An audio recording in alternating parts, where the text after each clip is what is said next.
Hey everybody, welcome back to another episode of Indie Game Movement, the podcast that talks about the marketing and business of indie games. I'm Andrew Pappas. I'm going to be your host again today, and this is episode 148, where we're going to be talking about how to create an engaging player journey.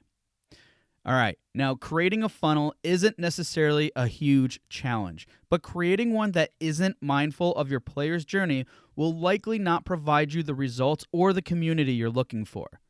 There are lots of ways to do this, but one of the best ways to develop and maintain a relationship with your fans is to understand their needs, provide value, and engage with them through email marketing.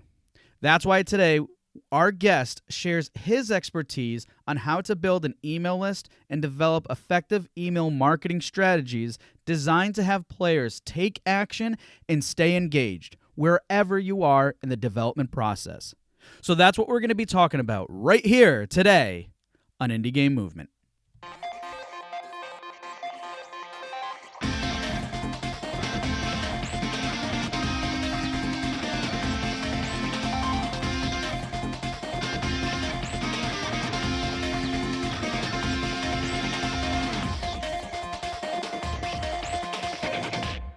Hey everybody, and we're back, and today I have Raviv from Daily Cookie with me today. Hey Ziv, how's it going, man?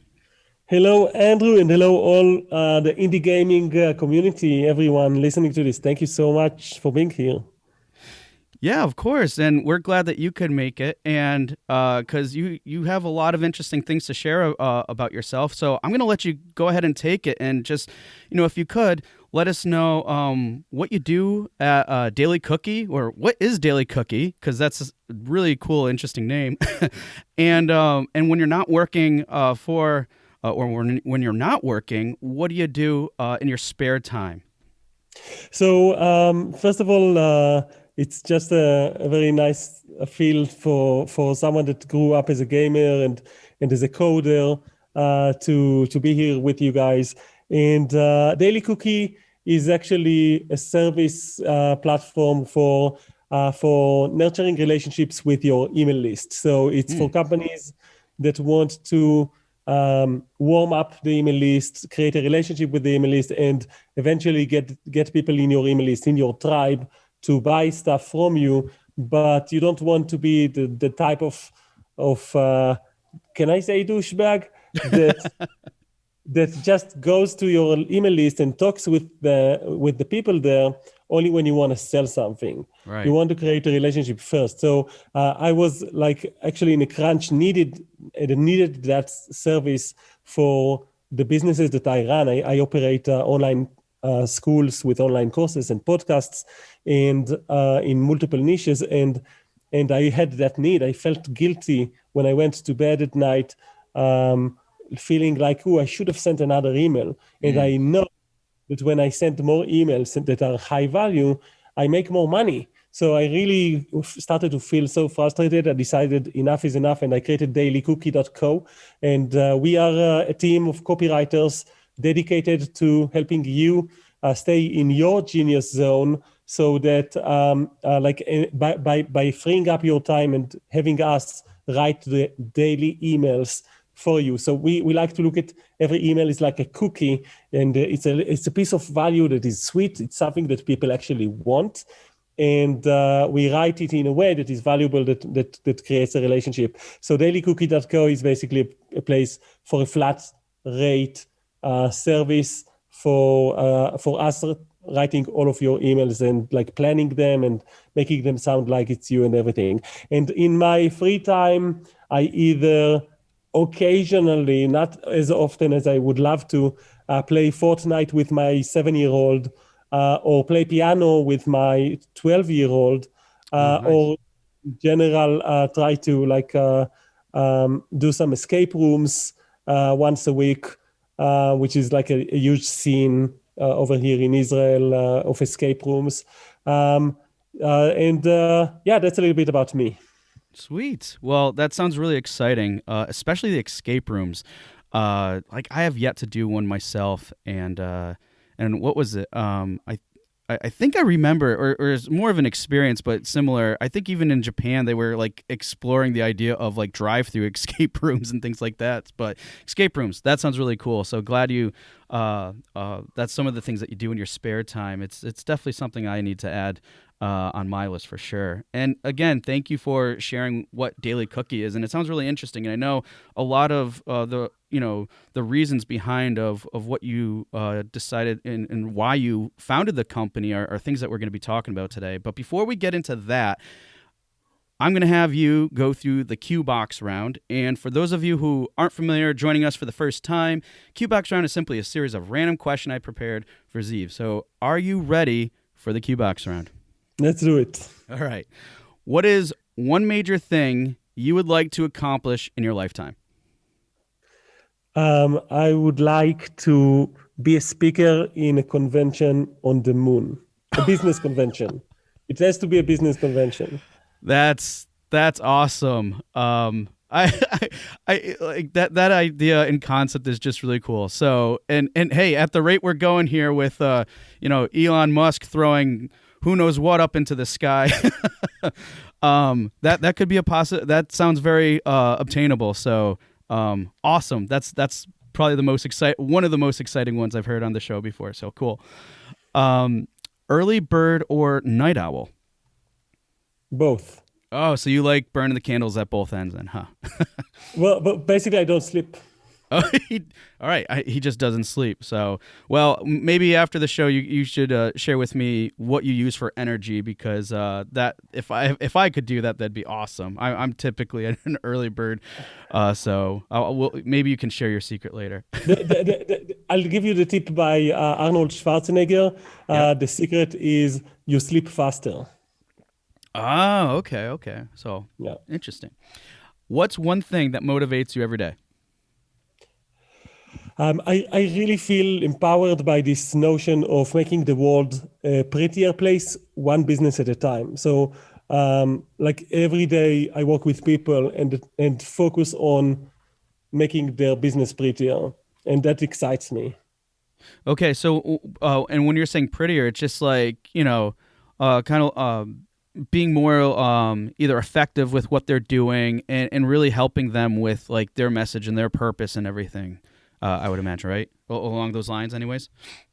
That too. And apart from Daily Cookie, where I serve as the owner and operator and copywriter, I also am a business coach with a graphic team of 6 graphic designers and a website developer. So I coach people.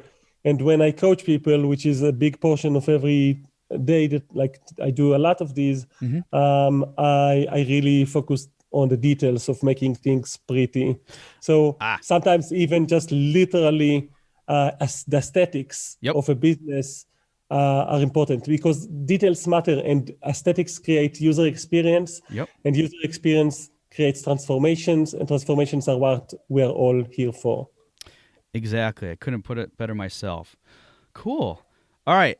If you could only listen to one song for an entire day, what would it be?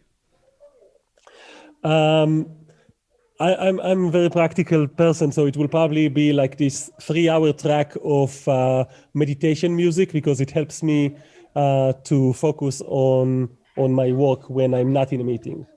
Oh, sweet. Okay, cool. So you are very driven and focused. I like it. All right, and now, last but not least, the staple here on the show is, what game are you playing right now?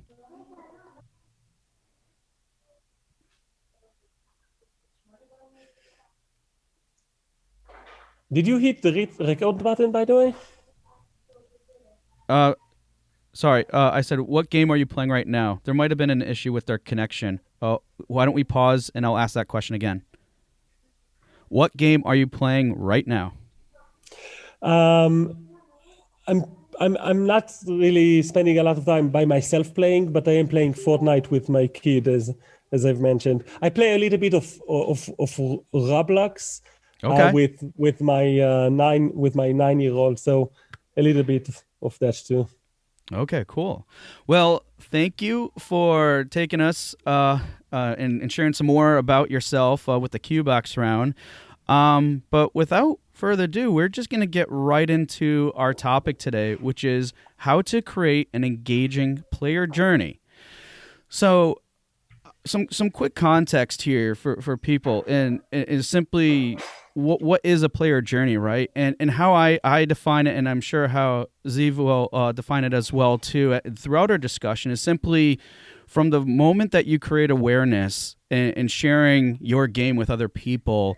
What is that experience like, all the way down to them either joining your community or making a purchase? What is that whole entire journey, that process, like for players? So that's what we're really going to be getting into the heart of with today. And a big part of that, obviously, is going to be about email marketing. So to kick off this discussion, Ziv, what would you say is the importance of understanding the intent and visualizing your player's journey when it comes to email marketing? First of all, I really love how you focus on that, and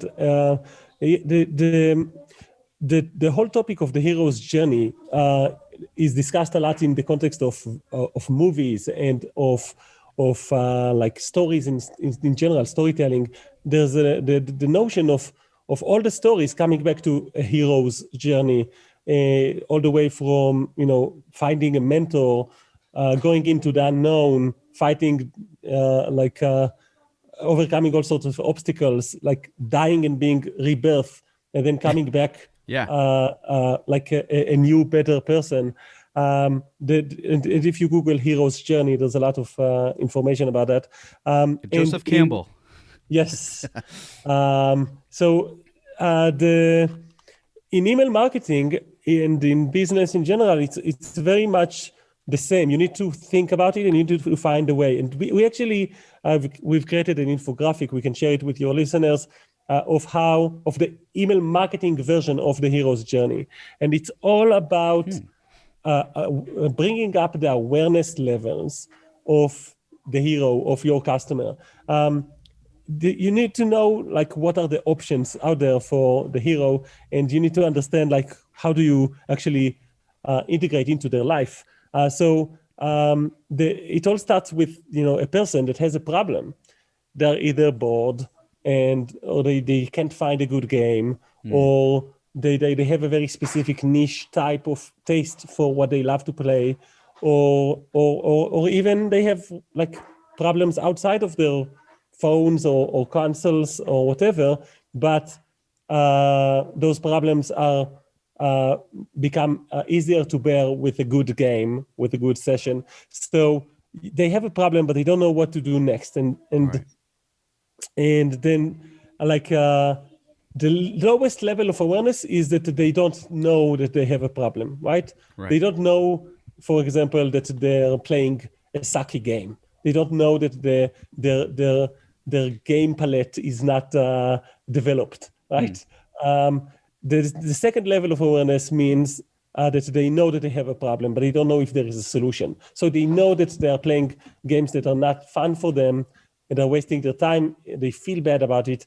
But if they know that they want to find a good game, they have this desire, I will find a good game to play, but it doesn't exist yet. They don't believe that it exists. Right. So that's a second level of awareness. And the next level is they know that there are games out there that are good, but they don't know that your game is one of them, or they know that your game exists, but you don't know if yours is any better. So that's a level where you know about the problem, you know about the solution, but you didn't choose you yet. And then there's the next level, which is they know they have a problem, they are looking for a new game, they know there are other games out there that are good, they know that your game specifically is available for them, and even the best level of awareness, they know that yours is really a good fit. And then you just need to take their money. So the problem with planning for a customer journey is that usually we think that people will go from like one level of awareness to the top level of awareness like that, if we'll just put the game in front of them. But that doesn't work like that. You actually need to stop assuming. We all know what that means, like making assumptions. And you need to kind of take into consideration that maybe they are not that hot towards your game yet. Maybe they don't really understand that what is different about your games, meaning they know that there are games out there, but they don't know that there is like the one good fit for them. So help them understand that there are games that are boring and there are games that are not boring, that there are games that are specifically good for them, that are actually, we have this itch for playing a certain type of a game, and your indie game is the solution for that itch. So scratch their itch, but don't assume they know everything about you already, and try to be more inviting and raise the level of awareness. Put yourself into their shoes. Yeah, I think those are really good points here. And quickly for a moment, for those of you who have been listening here for a while, a common thing we talk about on the show, bringing it up multiple times, is know your audience, right? But it goes so much further, as we've probably outlined before, than just simply, oh yeah, my audience likes this type of game. And as Ziv has, detailed in that great explanation, is simply what it comes down to the core is they have a problem and they might not know what that problem is, for example. So it's your job to kind of figure that out. And you already have an advantage too, because chances are whatever game you're creating right now or whatever game you have made, you made it to solve a specific problem.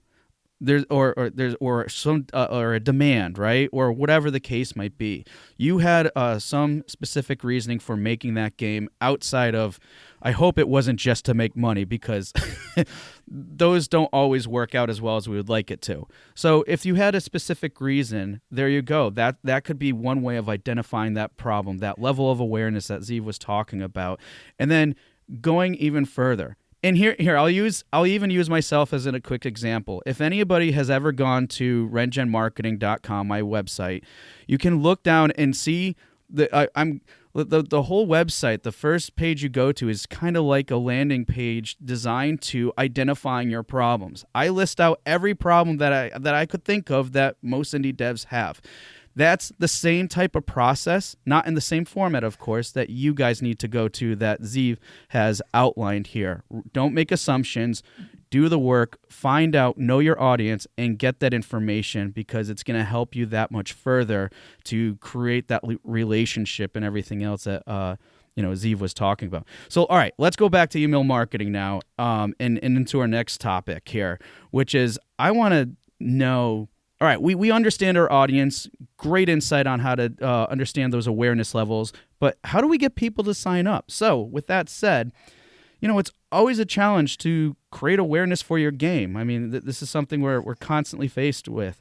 What are some high-level strategies you would suggest that can build awareness, but also your email list? So that's a great question, and something that a lot of businesses struggle with. And how do you grow your email list? First of all, I want to encourage anyone that maybe is listening to this and didn't start an email list yet. Don't feel bad about it. Just start immediately. Yeah. Right? There's a saying that if you want to have a 100-year-old oak tree, you should plant the seed 100 years ago. But if you don't have a time machine, then plant the seed today. Okay, because the only way, that's the fastest way you could go. So start your email list today. And in general, in business, I use the metaphor of a free party. It's a party that you get stuff for free, and you go to the party and it's free, and it's just amazing. The free party in your business. And I want to share with you 3 ideas for tactics of how an indie gamer, an indie developer could have a free party that grows an email list. So first of all, it all starts with the people that already know you and like you and trust you and appreciate what you do, in case it's not the first game that you're developing. And that is your past clients. If you already have an email list or a group of power users, maybe it's your fans on a Facebook group or whatever, you want to use those relationships and leverage those relationships first. So the tactic one is use the low-hanging fruit. Make sure that the people that already know you are familiarized with what you're doing, that they're on board, that they want to help you. And this will be important, especially with Tactic 2, that will be used independently and with people from Tactic 1. So it's very important to kind of try to get people to join your email list through giving away something. And the people that already are in your list can help you spread the word about it. So Tactic 2 would be to create an opt-in bribe to get people excited about your game that is in development. You want an opt-in bribe, in case you're not familiarized with the term. Some people call it a lead magnet. Some people call it a gift in exchange for an email. And it's basically something that you want to do to use to excite people, to get them to literally feel like their life is transformed in some way. So I don't want you to just give away images from the game and that's it, because that doesn't really give them anything. It doesn't really serve them in any way except of curiosity for a second. You want to give them something that will also be functional to some degree. Maybe you can create a printable booklet where they could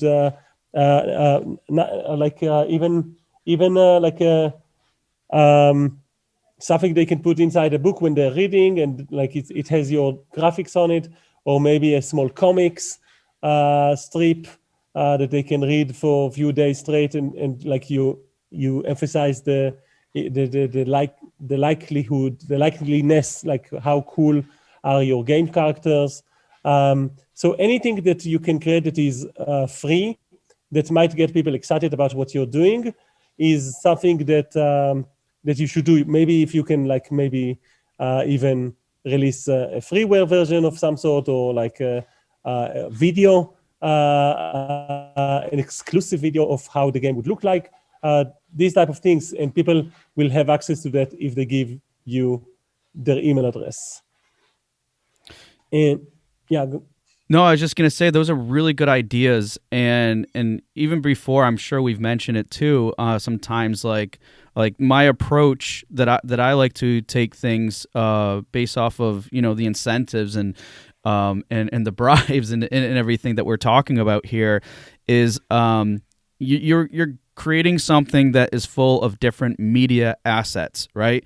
So look at what you have. If it's the art book idea is great because there could be concept art or any other pieces that you can, basically chop everything up, whether it has an image associated to it, a video, and even audio. Chop those things up. They don't have to always be grouped together, and those themselves can be used as incentives to get people to sign up. It just sometimes you need to be a little creative too, like making a booklet, whether it's a digital copy or physical copy, making that, giving people, they're already excited about the game, they saw some initial images, and now you're giving them that much more, to giving more of a reason to get them excited about the game, which is probably going to be a good lead in terms of generating that relationship. And I know you had one more tactic that you wanted to share, Ziv. Let's hear it. Yeah, basically, the best way to market something is to get someone really excited, like to become your champion. And so people, you can invite people to play the game even when it is not released yet. Like even in a meeting, over video meeting, like even demonstrating the game playability and the development of it in the different steps. And people basically, they love to support something that they've helped to build. So if you are able to bring out to people decisions about the characters in the game, about the props, about whatever, try to get them involved even in the gameability, so that they will feel like this is something really exciting, and they will talk about it, and they will get other people to come over to your platform or to your website and to download your incentives. So it's really all about sharing, really sharing, like being open to change things as a result of feedback. Yeah, exactly, and it's great that you even mentioned that, because right now with one of my clients, that is exactly a strategy we're doing. We're using to build up our email list, because we know how powerful that can become later in having that level of communication and relationship with people. We're using that as basically a gate, or that's one way of saying it, of people sign up for the email address in order to get access to play the playable version of the game, and then to become a part of it, to provide that feedback and everything. So instead of just having everybody, come to a community and then just give them that access to the game, we're making a requirement, hey, to be really involved, and we're making them feel special about it too. Like, this is exclusive, not everybody's doing this. This is your chance to be part of something, and then providing it so they have to put in that email address in order to get access to play the game. So another great idea. And plus, with something like that too, you're also validating the type of people that are playing it, in terms of if they're willing to give their email address and their interest, it shows that they're probably more interested than people that could just sign up just to play a free game, because those players are different types of people, the ones that care just about free stuff, or the ones that really want to get involved. So good points. I love those ideas. Thank you. And it's, you might, if you're listening to this right now, you might have this voice in you that says, oh, but what if what I have to share with them is not good enough? What if they will not be interested? Or what if they will be disappointed from this, and like from me only offering, I don't know, some video, some small pictures or whatever. Mm-hmm. Well, you would never know until you ask. Yeah. And when you do ask, some will say no, some will say yes, some will say maybe. Like this is the only thing that is sure, that all of the options are there. But you will only hear yes if you ask. Good point. Because I think what happens too is, like, it just, all of us with anything we do, right? We can get scared sometimes and thinking that, I don't know, I don't think people will like it, whatever the reason that you're trying to justify not doing something. To your point, just ask, because you're not going to know if people like it or not if you don't ask. So I love that. It just that concept and idea of taking action is key for anything you do, but especially with this. Yeah. Awesome. So, all right, I have another question too, because I know this probably comes up a lot too, is a lot of developers may feel that people are inundated with emails, so they probably don't want another one. And I think it goes into a little bit with what you just mentioned. So what are some ways that we can counter this? So, people sign up for this, or just get out of that mentality of, people have too many emails, I don't want to bug them. So it's a great question, and it's a very common concern that not just indie gamers have and gamer developers, but like SaaS companies, coaches, online course creators, service providers, like everywhere, people are afraid, I shouldn't send more emails. There's enough emails out there. But you know what? People actually love emails. There's researches that are done, and it shows that people are completely addicted to emails. They open up their phones. The first thing they wake up, they check their email account to see what went in. They check their emails like a gazillion times a day. I don't know. Some will change. I think that there's like a lot. They check their emails a lot. And they enjoy the dopamine dose of checking your email and seeing what's there. And especially when it's an email from someone that you appreciate, someone that gives you value, you actually love those emails. Like imagine the moment when Netflix sends you an email that says, we found something especially for you that I think you're going to be excited about. You don't mind those emails because they're good for you. They're nurturing a relationship. They care about you, and they show you something you are interested in. Well, guess what? People are interested in what you're doing. They are into supporting indie games. They're into playing really cool games. If your game is awesome, then they would love to get another email from you, and they will not be able to wait until you send it. So I think that the mindset should switch instead of people hate emails to people actually consume emails all the time. And just like you will at some point want to get people to play the game, either to buy it or to play it and see the ads in it, you want people, like at some point you'll put that in front of people. Otherwise, you like the last thing you want would be a game that was fully developed, was released, and then that not a lot of people actually use it and play it. Just like you need to overcome that hurdle of wanting to put the game in front of people, you really want to overcome the hurdle of like the mindset hurdle, right? I'm not going to talk about this thing that I'm so passionate about because they will not enjoy it. Of course, they will enjoy it. They chose to be on your email list for a reason. Right. Yeah. It's always important to emphasize that and to remember that when people sign up, for that, especially if your intentions along the whole line are pure, are genuine, in terms of providing value and building that relationship, they're going to want to be there to read those emails. So, while the frequency, I'm sure, can change here and there depending on things, but don't be afraid to get out of your comfort zone. And here's the other thing too, is if you're getting people that you're going to have people that unsubscribe if you get them and you send them stuff. It will happen. The only thing that you should be concerned with is if you start seeing tons of people unsubscribing, then that means there's something else you need to address. But otherwise, Zeev's right. And there's a lot of other people in this industry too that talk about email marketing that know this information for a fact. And it doesn't just apply to our industry. It applies to so many others too. People do check their emails. Just think about it. How many times do you check your email? Regardless of the reason, how many times?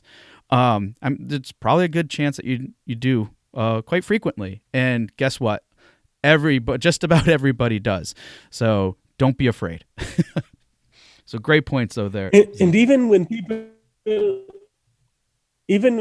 people unsubscribe, actually a gift. They're helping you, they're saving you time, they're not your audience, and will not buy from you. And it's actually something that is good for you because it increases your deliverability.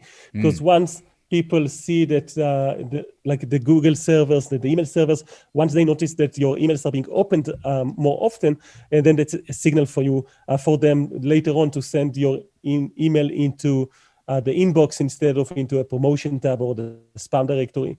Unsubscribe and they complain about your email as spam, if they mark it as spam, that's so bad for you. So if they unsubscribe, they're basically saying, I will never harm you. I will never complain about your emails. So that's good for you actually.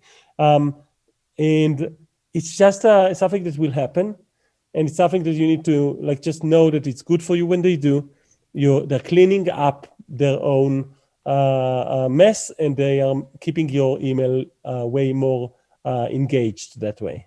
Yeah, and just to quickly recap on that too, if people are unsubscribing, it's good, because if they're not unsubscribing and they're not interested and it's going to their inbox and they're not doing anything with it, then that's sending signals to the mail provider that, they're not engaging with this. We're going to throw it into this tab, and then we're going to throw it somewhere else, and it just will be unseen. And from your standpoint, you don't know that that's happening. So if people aren't engaged, it's actually a good thing if they're unsubscribing. Great point. All right, let's mix it up a little bit. Or just go further down this journey, I should say, because we talked about how to get people to sign up and what are some of the reasons behind it. But let's talk about actually engaging with your email list. So to start, once you start building your email list, what would you say are some strategies that you can use that save time and keep your fans engaged? It's all about planning. So many email marketers are like marketers that use email. They are winging it. They don't have any plan. And while maybe they will from time to time have a sequence, there's more to it, with emails, just like with any piece of content that you produce.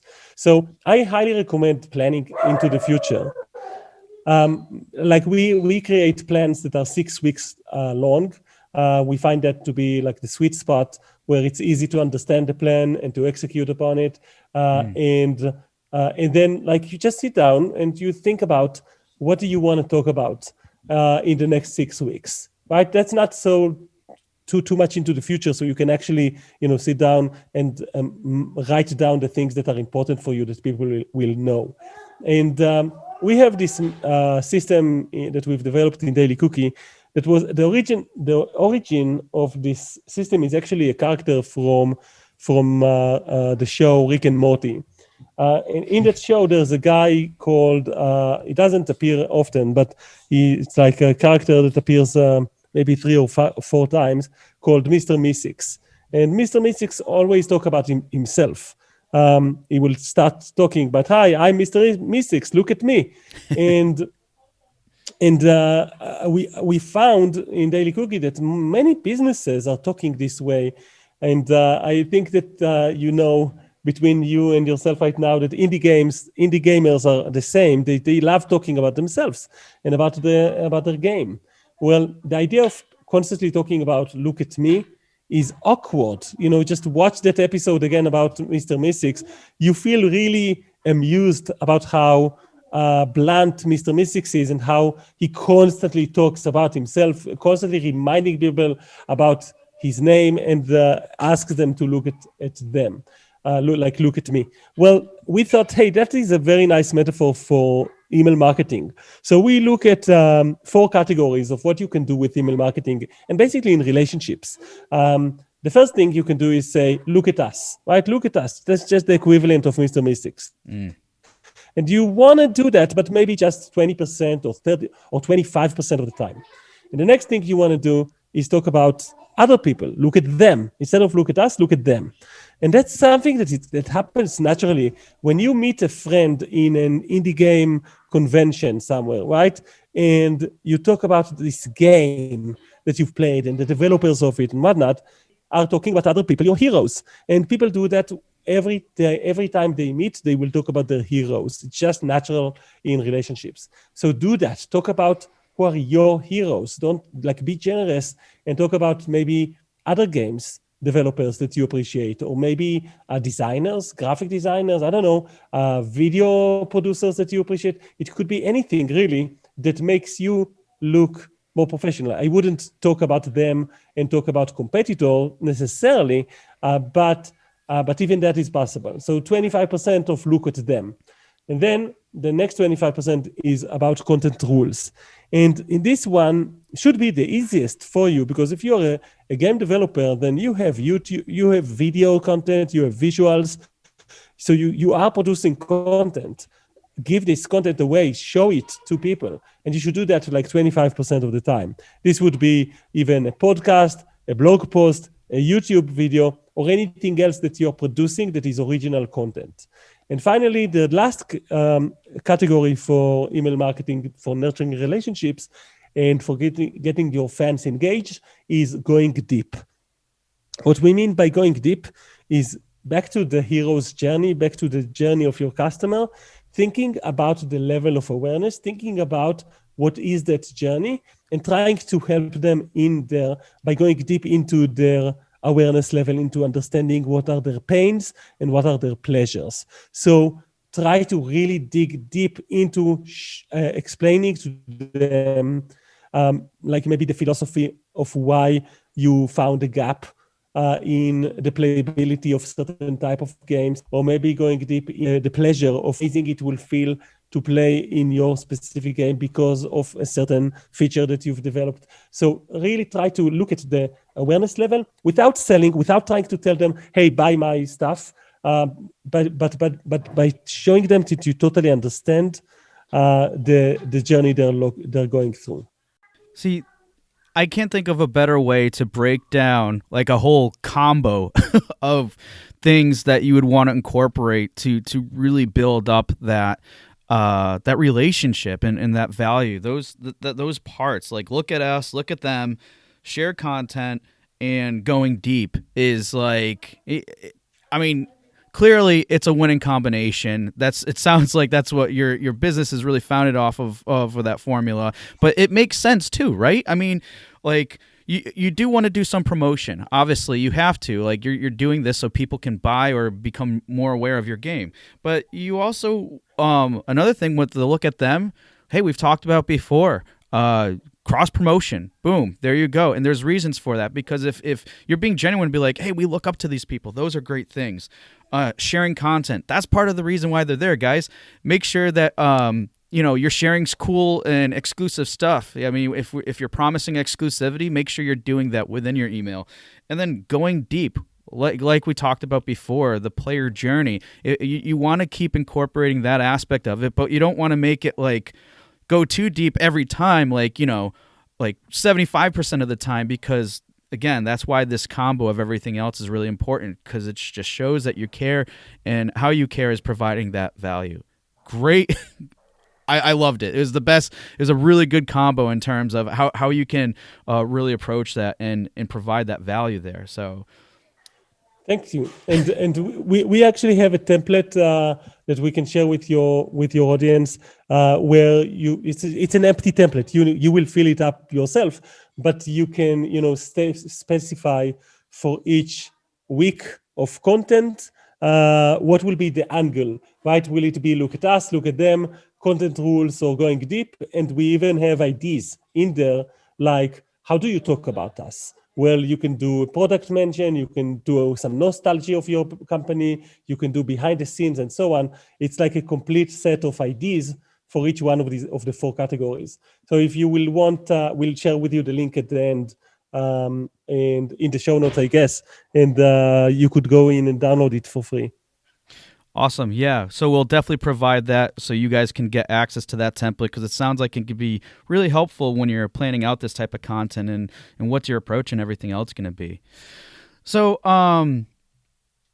moving right along too, I wanted to go in a little bit further of, this is something I know a lot of developers are asking, which is, okay, and they might have an idea too from what we just talked about, but if they know that their game isn't releasing for a while, let's say it's months or even possibly years, what are some good ways to leverage your mailing list to continue to build your audience while keeping them engaged in their community, in the community engaged? What are some basic things that can be done so that way these people are never getting tired? In general, I think that you want to make sure that you are in touch with them, not just when you have something to sell or a new game. So the same approach of the 4 categories will still apply, only you will reduce the volume on product mentions and look at us, and maybe do that less often, and maybe talk a little bit more about look at them and cross deals and stuff, and cross promotions. And you will just be open for listening to them, maybe more engaging with questions with them. And you might even reduce the intensity of the emails. So maybe instead of 2 emails a week, you'll go down to 1, or from 4 emails a month, you'll go into 2. I don't recommend anything less than that. I think that 1 or 2 emails a month is really not enough, honestly. But even a short update, like, hey guys, we're still working, we're still here. We got excited about this resource. We found this funny GIF. Like, there's so many things you can do. We found this funny drawing from the previous game or whatever. Just stay in touch with them and keep showing them that you care about them, because you're going to need them soon enough. Yeah, no, great point, because again, it looks like it just comes down to frequency and planning those things out. And you're still building a relationship. So regardless of where you are in your development, keeping a pulse or just, keeping that communication open to people and still finding those little ways to provide value, like Ziv outlined, is definitely the way to go about it. Because I know, people sometimes they just let it sit there, their email address, their email list, and don't do anything with it. And that can be a challenge too, because, I know that some people probably have done that. And when that happens, like, what are things, what are the types of things if people just let their that can be hard to re-engage with people. So what are some other types of things that people could consider if they're looking to revive their email list? I love this question because some people even call it like a dead email list. Right. Yep. And I think that the like dead email lists can be revived. And I don't want to sound like a magician. Sometimes you really did abuse the email list so bad and ignored it so bad that it's hard. But I've seen an email list that was in my work with a course creator. They had an email list that was not being touched for 6 years, and we've managed to totally revive it and do a launch that made $36,000 just by using email marketing, and that's it, right? So it is something that you should be able to do, especially if you didn't wait for 6 years. First of all, I want you to think about this moment of reviving the relationship as a moment that you plan for. So you don't just go back to it. You decide proactively on 4 ways to be generous, 4 fun gifts that you're going to share through a sequence, like a revival or a warm-up sequence or a welcome sequence, no matter how you call it. You're going to give away 4 things, and they're going to be something that will be very fun to get and will basically reignite the fire in the relationship. Why 4? Well, because, again, we want to be generous, and providing 1, 2, or 3 kind of, it's not a habit yet. It's not like something that you notice. But the 4th one already is like, it starts to feel like, wow, you really care. And also because of email open rates. So in the open rates are how many people actually open, what is the percentage of people that actually open your emails. And in the beginning, there are not going to be a lot that open up your emails, especially if you didn't email them for a long time. So in general, in the email marketing world, most of the people will say that the email list, the open rates are between 10 to 30%. So just statistically speaking, if you're sending 4 emails, there's a really good chance they've got one of your gifts. Does this make sense?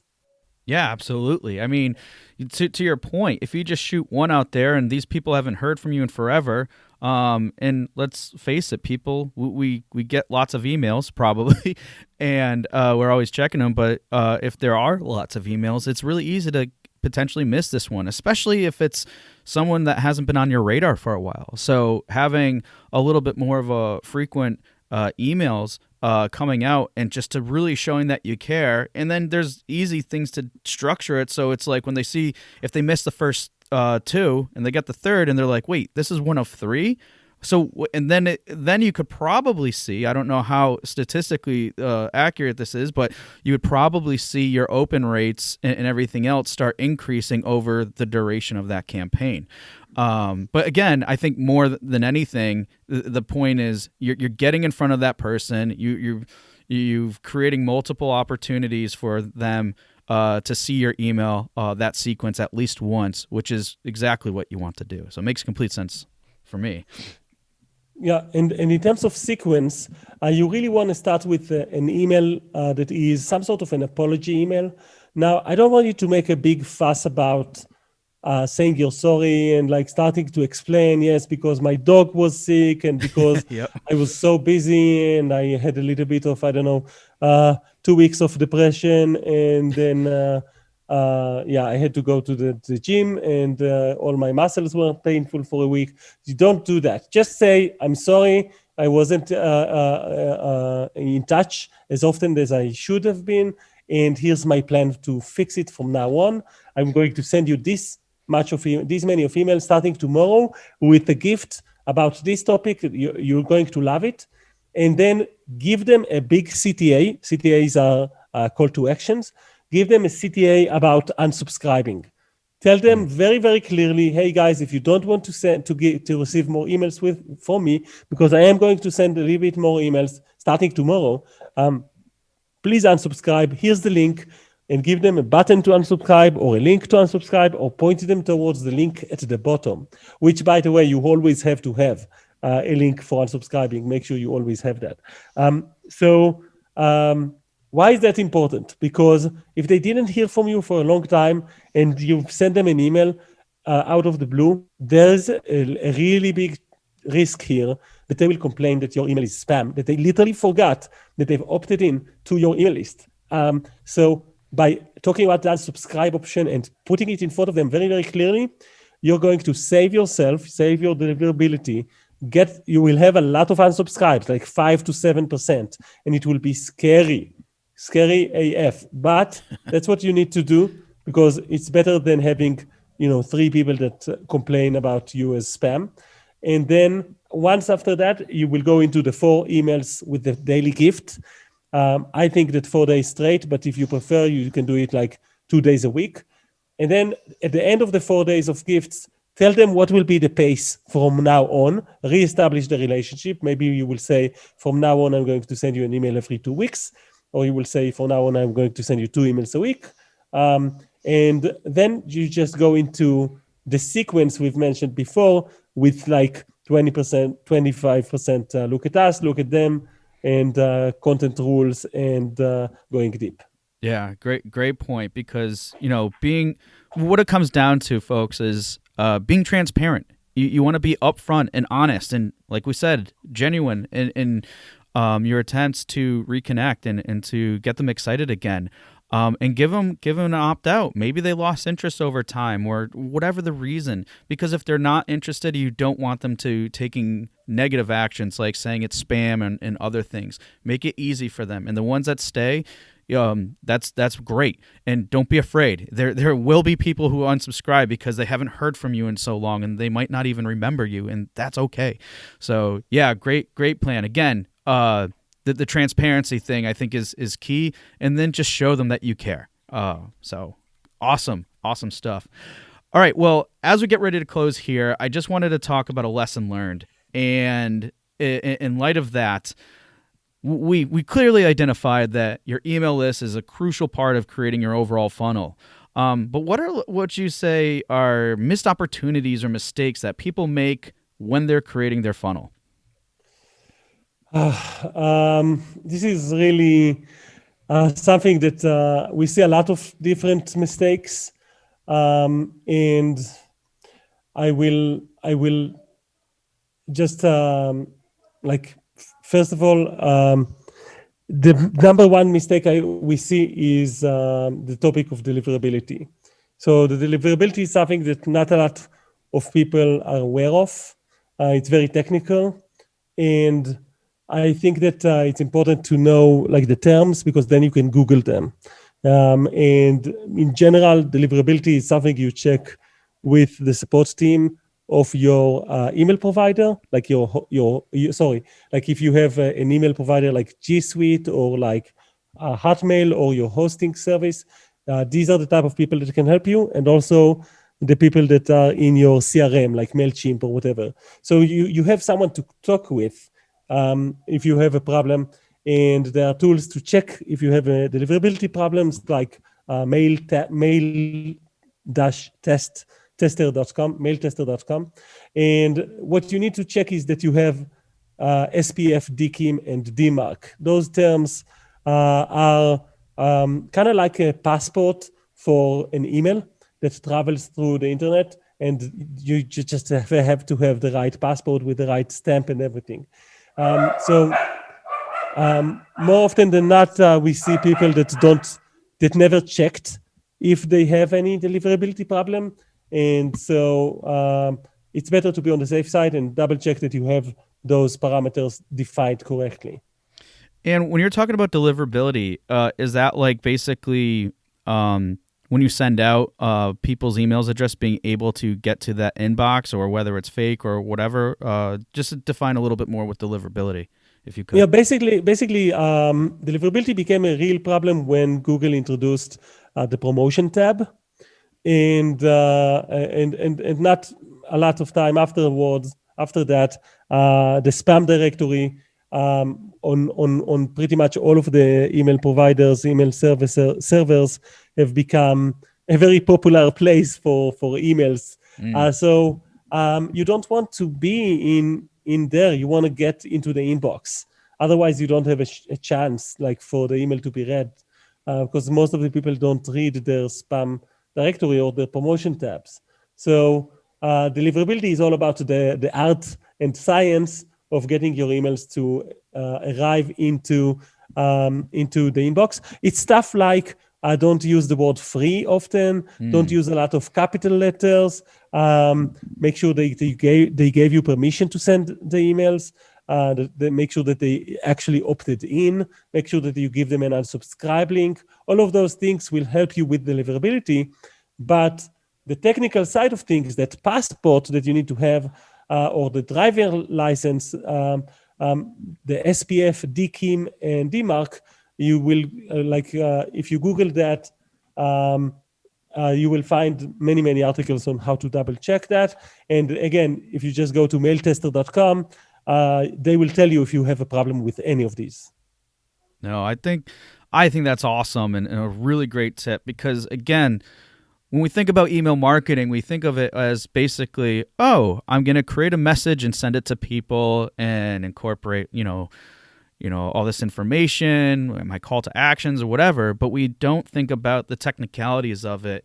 And because it doesn't seem like it's a technical thing, but clearly in this instance, especially with how you're talking about deliverability and how it can really affect, that could, like we said, that could be a really big missed opportunity there where people might be getting it, but it might not be going to them directly. And checking off those boxes, doing some initial research, and again, for me too, I always recommend people.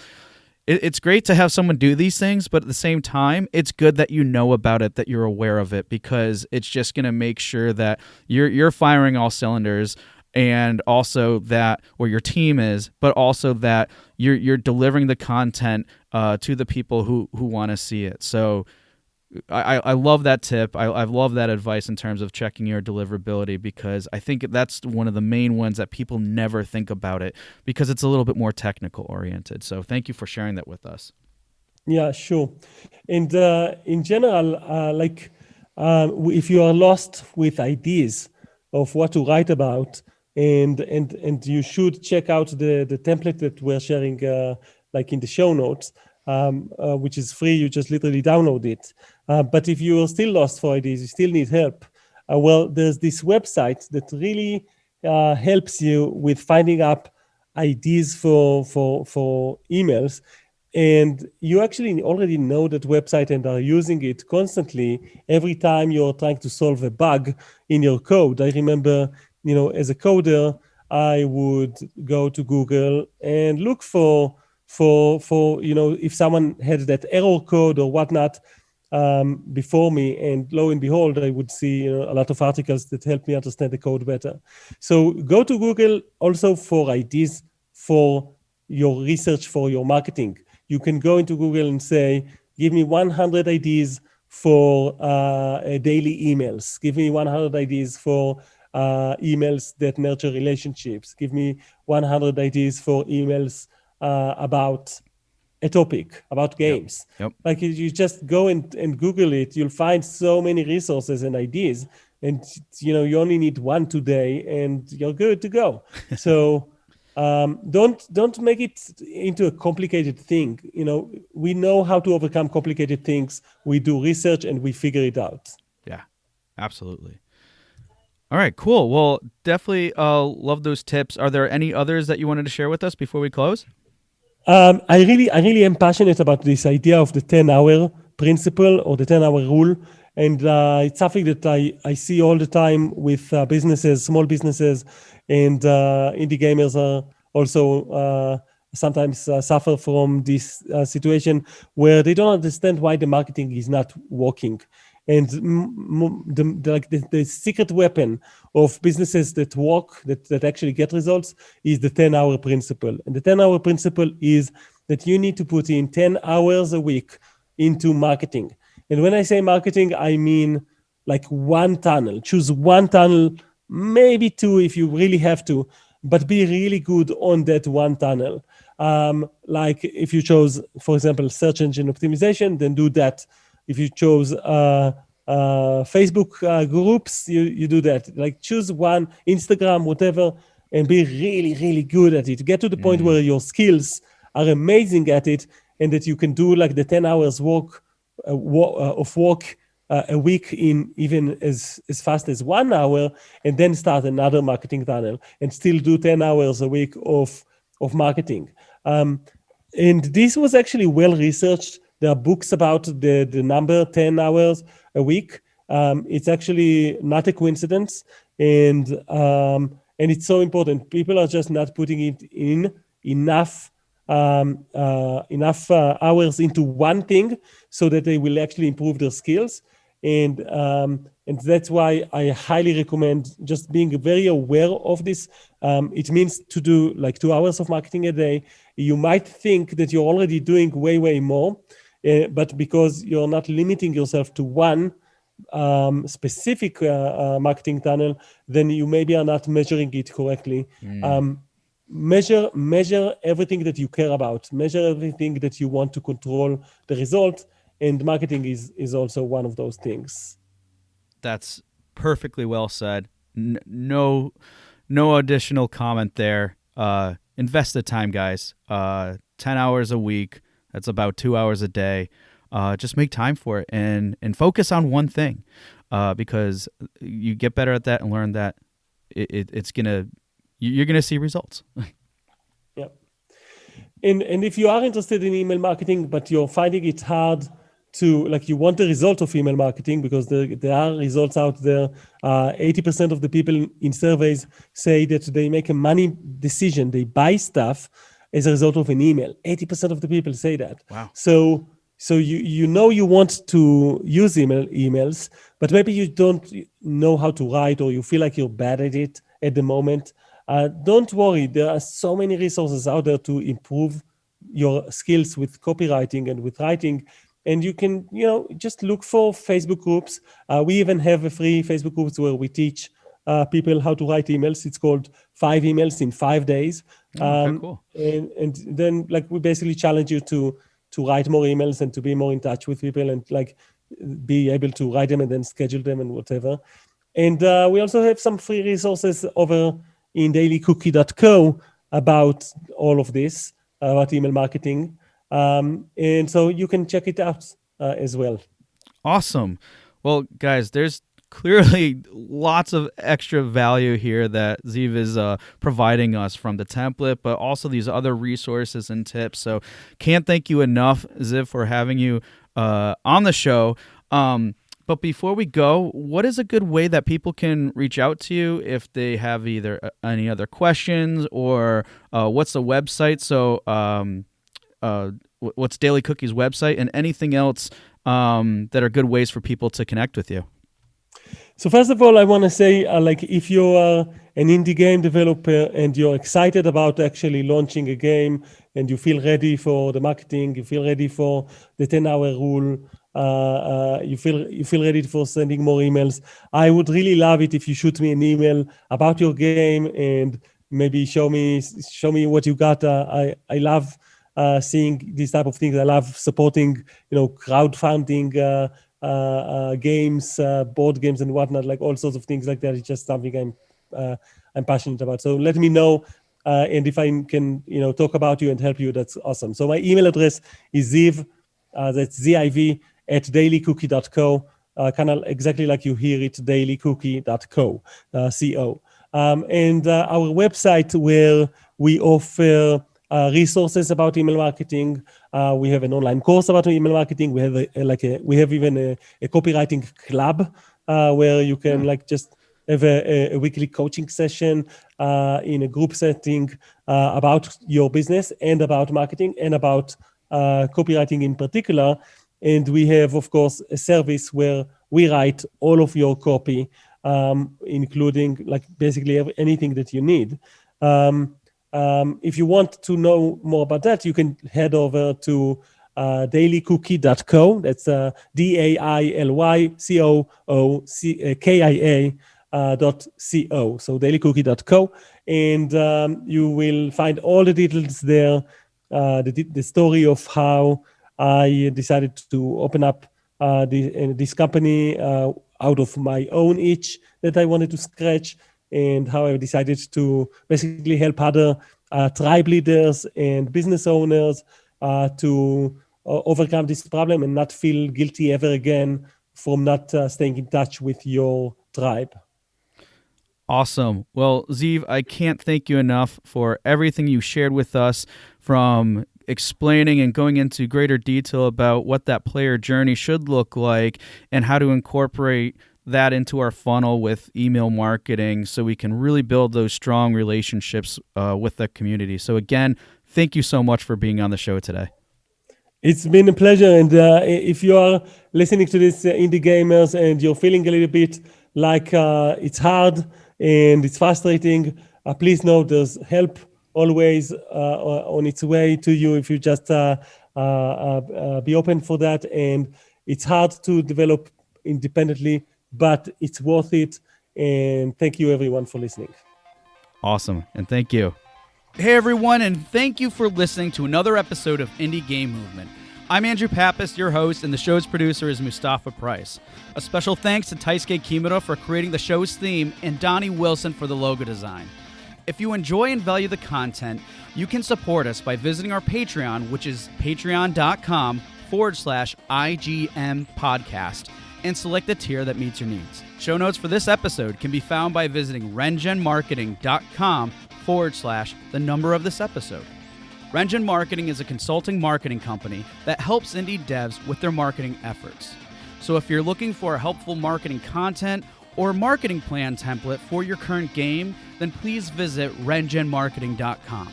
And as always, thanks for being such great listeners, and we'll see you next time on Indie Game Movement.